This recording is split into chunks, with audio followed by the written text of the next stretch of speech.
தேவையில்லாத இயக்கத்தை நிறுத்தினால் மட்டும் போதும் நாம் வெற்றியடைந்து விடுவோம். தேவையான இயக்கத்தில் நாம் இயற்கையாகவே ஈடுபட்டு கொண்டே இருப்போம். இந்த தேவையில்லாத இயக்கம்ங்கிறதுங்கயா, காலம் எனும் ரயிலில் நாம் அமர்ந்திருக்கும் நாமன்னு நினைச்சோம்னா, திரைப்படத்தின் பாகம் நாமன்னு நினைச்சோம்னா, எந்த திரைப்படத்தை நீங்க பார்க்கும்போதும் பாருங்கயா, ஒண்ணு அந்த ஹீரோவோட உங்களை அசோசியேட் பண்ணிப்பீங்க, இல்ல பெண்ணா இருந்தா ஹீரோயினோட அசோசியேட் பண்ணிப்பீங்க,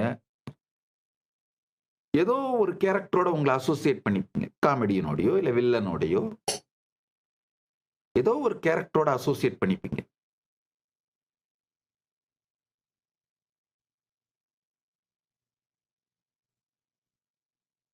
அந்த மாதிரி அந்த கேரக்டர் நீங்கன்னு அசோசியேட் பண்ணி இந்த திரைப்படத்துக்குள்ள மாட்டினீங்கன்னா வாழ்வழிந்து விடும்.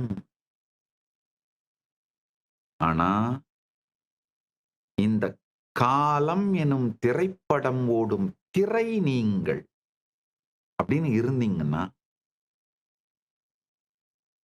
நிஜமான வாழ்வு அமையுங்க. ரொம்ப எளிமையான விஷயங்கள்ங்க இதெல்லாம். கஷ்டமே இல்லைங்க.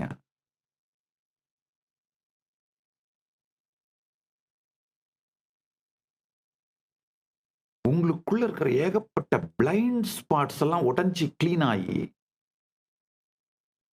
எப்படி தேவையில்லாத மன உளைச்சல்கள் உங்களுடைய நாளையும் வாரங்களையும் மாதங்களையும் சில நேரத்தில் வருடங்களை கூட விழுங்கி ஏப்பம் விட்டு விடுகிறது அப்படின்னு கண்டுபிடிக்கலாம்.